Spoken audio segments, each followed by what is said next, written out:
جائے. عدل کے اندر یہ بھی ایک معنی آتا ہے برابری کا, بالکل برابر والی بات, جب بات آتی ہے دیگر امور کی جس میں عدل کی ضرورت ہوتی ہے. لیکن عدل کا ایک معنی یہ بھی کہ فرد کے اعتبار سے جس کی جو ضرورت ہے اس کو مکمل دیا جائے, وہ معاملہ, اس میں ظلم نہ ہو. اللہ سبحانہ و تعالیٰ کی یہ صفت العدل ہے. میں ایک حدیث سناتا ہوں آپ کو. امام بخاری اور صحیح بخاری صحیح مسلم کی حدیث ہے, متفق علیہ حدیث ہے. صحیح بخاری میں یہ جو حدیث مبارکہ ہے, صحیح مسلم کی کتاب الزکوٰۃ میں, اور صحیح بخاری میں تو یہ حدیث مبارکہ متعدد جگہوں پر ہے, کتاب الرقاق میں بھی ہے. اللہ کے رسول صلی اللہ علیہ وسلم کے ایک صحابی عبداللہ بن مسعود رضی اللہ عنہ, وہ کہتے ہیں کہ آپ علیہ الصلاۃ والسلام کے پاس حنین سے واپس آ رہے تھے نا, تو مال غنیمت وافر مقدار میں ملا. اس مال غنیمت میں سے آپ علیہ السلام نے کچھ لوگوں کو دیا اور کچھ لوگوں کو نہیں دیا. اللہ کے رسول نے جب کچھ لوگوں کو دیا, اقرع ابن حابس ایک شخص تھا, اس کو 100 اونٹ دیا اللہ کے رسول نے. آپ 1400 سال پہلے مکے کی تاریخ پڑھیں گے, وہاں کے ایک باشندے کو 100 اونٹ دینا, آپ اس لمحے کو سامنے رکھ کر کے تصور کریں. 100 اونٹ دیا اللہ کے رسول نے ان کو.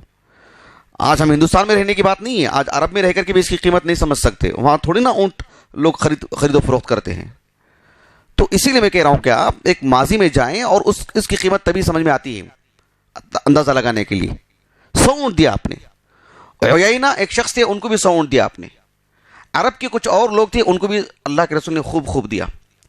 ایک شخص اتنی بڑی گستاخی کی, اس نے کہا واللہ فی هذه القسمة ليس في هذه القسمة عدل, ما في هذه القسمة عدل, واللہ ما في هذه القسمة عدل. کہا کہ اس تقسیم میں اللہ کی قسم انصاف کا لحاظ نہیں کیا گیا ہے, عدل والا معاملہ نہیں رکھا گیا ہے. یہ تقسیم کس نے کی؟ اللہ کے رسول نے صلی اللہ علیہ وسلم. کتنی بڑی بات, اللہ اکبر. میرے اور آپ جیسے لوگ ہی یہ کہتے پھرتے ہیں کہ جو ہے مطلب مجھ پر الزام لگایا گیا, مجھ پر اتہام ہے, میں نے اس مقصد سے کیا, میں نے ایسے کیا. یہ تو بات اللہ کے رسول کی ہے. آپ معصوم ہیں. آپ علیہ السلام سے متعلق اتنی بڑی بات, اور اتنا ہی نہیں بلکہ ایک تو ظاہر پر فیصلہ اور اندرون پر فیصلہ. کہا کہ وما ارید بہا وجہ اللہ, اور اللہ کی خاطر بھی نہیں کی گئی تقسیم, اللہ کی رضا کے لیے نہیں کیا گیا. یہ اللہ کے رسول کے حق میں صلی اللہ علیہ وسلم. آپ علیہ الصلوۃ والسلام نے فرمایا, اللہ کے رسول صلی اللہ علیہ وسلم نے کہا, یہ جو انصاف کا جو معاملہ ہے, فمن يعدل ان لم يعدل اللہ ورسولہ, اللہ اس کے رسول اگر فیصلہ اور انصاف نہیں کرتے ہیں, عدل سے کام نہیں لیتے ہیں, تو فمن يعدل, بچا کون ہے بتاؤ؟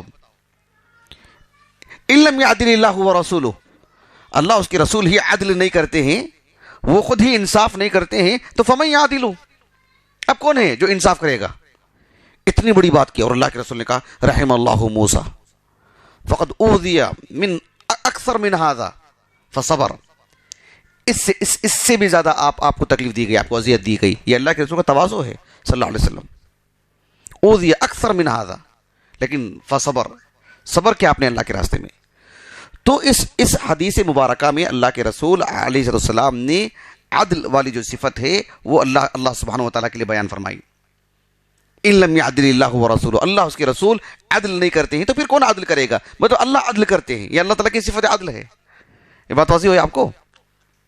ابھی جو میں نے آپ کو بتایا کہ عدلہ کے معنی برابری کے, ٹھیک ٹھاک کے, جس کو جس شکل میں رکھنا چاہیے, جس ڈھنگ سے رکھنا چاہیے, وہ بھی عدل ہے. صرف برابری کی بات نہیں, اس میں برابری کے ساتھ دیکھو, میں ایک آیت کریمہ پڑھتا ہوں, آپ اندازہ لگائیے اس کا. اللہ رب العالمین نے سورۃ الانفطار میں بیان فرمایا, یا ایھا الانسان ما غرک بربک الکریم الذی خلقک فسواک فعدلک فی ای صورۃ ما شاء رکبک. اللہ سبحانہ و تعالیٰ نے کہا کہ اے انسان, کس چیز نے تجھے دھوکے میں ڈال رکھا ہے؟ یعنی اپنے معبود سے دور, اپنے خالق سے دور, اپنے رب کے بارے میں غلط فہمی, اپنے رزاق کے بارے میں غلط فہمی, جس کی طرف لوٹ کے آنا ہے اس کے حق میں غلط فہمی، اس سے دوری، اسلوب دیکھیے کیسے ابھارنے والا ہے. کہاں الذی خلقک، جس نے پیدا کیا، تمہیں برابر کیا، ٹھیک ٹھاک کیا، فعدلک، اور اللہ سبحانہ و تعالیٰ نے بالکل یعنی عدل سے کام لیا. کیا مطلب ہے؟ انسان کے ہاتھ پیر ایسا نہیں ہے کہ بالکل ایک ہاتھ بہت بڑا اور ایک ہاتھ چھوٹا، ایک ہاتھ میں 10 انگلیاں، ایک ہاتھ میں صرف 3 انگلیاں، انگلیوں کا تناسب اونچ نیچ. انسان کے ہاتھ پیر کا بھی ایک جمال ہوتا ہے، آنکھ ناک کا ایک جمال ہوتا ہے، سر کا، اس کی قد و قامت کا. اگر اس میں ذرا سی بھی جو ہے مطلب اونچ نیچ ہو جائے، سبحان اللہ العظیم کیا صورتحال ہوگی بتائیے. دنیا بھر کے انسانوں کو اللہ رب العالمین نے بہت ہی عمدہ ہی بنایا ہے، 1% کی، وہ بھی اللہ کی ایک حکمت ہے، اور اس میں بہت ساری باریکیاں ہیں. اللہ تعالیٰ کی تخلیق کا ایک مظہر ہے وہ، لیکن اللہ سبحانہ و تعالیٰ نے ایسا نہیں کہ عکس ہوا ہو، کہ 99% میں ایسا معاملہ ہو. کہا کہ فعدلک، یعنی اس لفظ کو اگر اردو میں بتانا چاہے تو پھر بہت پھیلا کے بتانا پڑے گا. اس لفظ کی آپ قیمت جانیے آپ، کہ انسان کے آنکھ ناک پیشانی سر کے بال، اس کی قد و قامت، اس کی انگلیاں، اس کے ہاتھ پیر، اس کے چلنے پھرنے کا انداز، اس کی گفتگو کا انداز، اس کی آواز، سب متناسب، سب عدل پر مبنی، ظلم ہی نہیں. انسان ناشکرا رہتا ہے کبھی کبھار، ادھر ادھر دیکھ لے کر، نہیں میرے ہاتھ، میرا پیر، میرے آنکھ، میرا چہرہ.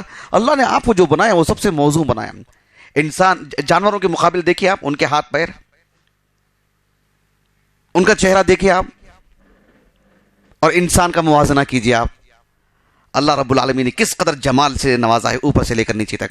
کہا کہ فعدلک، یہ اس کے اندر پوری باتیں آ جاتی ہیں. اسے ہم کس قدر جو ہے اس کا ترجمہ کر کے مطلب اس کو سکیڑ نہیں سکتے ہم، اس کی افادیت کو. بات واضح ہے آپ کو؟ تو العدل یہ اللہ رب العالمین کی صفات میں سے ہے. اسی لیے ابن القیم رحمہ اللہ کے اشعار ہیں 5000 سے قریب. پورے اہل سنہ والجماعہ کے منہج کو آپ نے اشعار میں بیان کیا. آپ نے کہا کہ العدل من اوصافہ فی فعلہ ومقالہ والحکم فی المیزان. اللہ سبحانہ و تعالی کا جو عدل ہے اس کے افعال میں، اس کے اقوال میں، اللہ سبحانہ و تعالی کے حکم میں، سب میں عدل ہی عدل. اللہ رب العالمین نے فرمایا سورۃ الانعام میں وَتَمَّتْ كَلِمَةُ رَبِّكَ صِدْقًا وَعَدْلًا. اللہ رب العالمین کی کلمات میں سچائی اور عدل، انصاف. یعنی قرآن مجید کا کوئی حکم ایسا نہیں ہے کسی پر کوئی ظلم، ظالمانہ کوئی قانون ہو، ظالمانہ کوئی حکم ہو. ایک شخص ہے وہ چاہتا ہے کہ یہاں سے لے کر حج کو جائے، وہاں سے بیچ میں جو ہے مطلب ہار مان گیا. کس نے کس پر ظلم کیا بتائیے؟ اس نے اپنے آپ پر ظلم کیا ہے. ایک آدمی روزہ رکھنے کی طاقت ہی نہیں ہے پھر بھی روزہ رکھتا ہے، کچھ ہو گیا، کس پر حرف آئے گا بتائیے؟ جس کسی کے ساتھ بھی جو بھی معاملہ ہوا ہو وہ اپنی کمی بیشی کی وجہ سے، اپنی خطا کی وجہ سے، اپنی غلطی کی وجہ سے. ایک شخص نے خوب خرچ کر دیا اور پھر لوگوں سے قرض لینا شروع کیا اور وہ قرض بھی ادا نہیں کر رہا تھا، مزید اپنے اوپر پریشانی مول لی. یہ کس پر یہ چیز؟ اللہ نے آپ کے لیے جو لکھ رکھا تھا آپ کو کفایت شاہ ہونا چاہیے تھا، آپ کو اسی پر قائم رہنا چاہیے تھا. یا آپ میں اتنی ہمت ہے، آپ کر سکتے ہیں، ادا کر سکتے ہیں، ٹھیک ہے.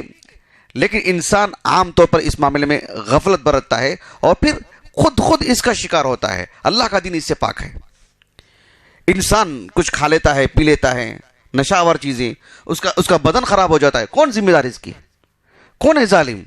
وہ خود ظالم ہے. تو اللہ سبحانہ و تعالیٰ کی جنت کا جو معاملہ ہے وہ بھی عدل پر نہیں، اللہ کے فضل پر ہے. لیکن جو جہنم کا معاملہ ہے وہ اللہ تعالیٰ کے عدل پر ہے.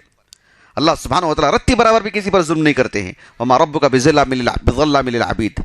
انسان، اللہ نے جو جنت بنائی ہے اللہ کی مخلوق ہے، وہ اللہ کا جو دیدار ہے وہ تو اللہ کا دیدار نا، اللہ کی رؤیت نا.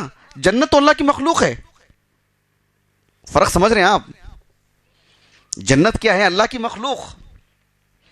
اس مخلوق کی اتنی قیمت ہے تو اللہ کے دیدار کی. وہ کیا موازنہ بتائیے. جب اللہ کی جنت ہی کہ ہم اپنے اعمال کی وجہ سے جا نہیں پا رہے ہیں تو اللہ کی رؤیت کے ہم کس درجے کے مستحق بن سکتے ہیں اپنے اعمال کی وجہ سے. وہ تو رب العالمین کا دیدار ہے اور یہ تو مخلوق ہے. اس مخلوق کو دیکھنے کی قیمت ہم چکا نہیں پا رہے ہیں تو رب العالمین جو کہ ہمارا خالق ہے, اسے اندازہ لگائیے آپ کہ اللہ کا فضل نہیں ہے. سبحان اللہ العظیم. ایسے میں جہنم کی جب بات آتی ہے تو اللہ کا عدل ہے. اللہ سبحانہ و تعالیٰ نے انسان کو پیدا کر کے بھی جہنم میں ڈال دے تو کون پوچھنے والا, بغیر کسی وجہ سے. زندگی بھر اللہ کے لیے سجدے میں پڑا رہے پھر بھی اللہ جہنم میں ڈال دے, کون پوچھنے والا؟ اللہ کی مخلوق ہے, وہ اللہ نے بنایا ہے. لا يسأل عما يفعل وهم يسألون.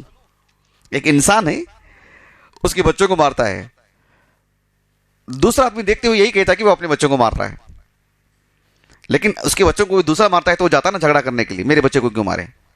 لیکن کیا اپنے بچوں کو بھی بے تحاشا مارنے کا مطلب اختیار ہے کیا؟ وہ بھی ایک نفس ہے نا, مستقل ایک انسان ہے. وہ ایسا نہیں ہے کہ جو ہے مطلب وہ جیسے آپ نے موبائل لیا, آپ کی گاڑی ہے, آپ کا تصرف ہے, نہیں, وہ ایک مستقل انسان ہے, ایک مخلوق ہے. وہ بھی بحیثیت باپ ماں ہونے کے باوجود بھی اس درجے کے اختیارات نہیں کہ اس کے ساتھ کچھ بھی معاملہ کریں. ایسا ہے کہ معاملہ نہیں ہے نا. لیکن رب العالمین ہمارا خالق ہے, ہمارا معبود برحق ہے. وہ ہمیں پیدا کر کے یوں ہی جہنم میں ڈالتے, کون پوچھے گا اس کو؟ کون پوچھے گا اس کو؟ سب اس کے اختیارات ہیں. لیکن اللہ سبحانہ و تعالیٰ نے انسان کو اتنا گہرا شعور عطا کیا ہے کہ اللہ سبحانہ و تعالیٰ نے اس کے ساتھ اس درجے کا معاملہ کیا ہے کہ اس کو مطلب اس پر حجت قائم کر کے جہنم میں ڈالتے ہیں رب العالمین. سبحان اللہ. معمولی بات نہیں ہے, معمولی بات نہیں ہے.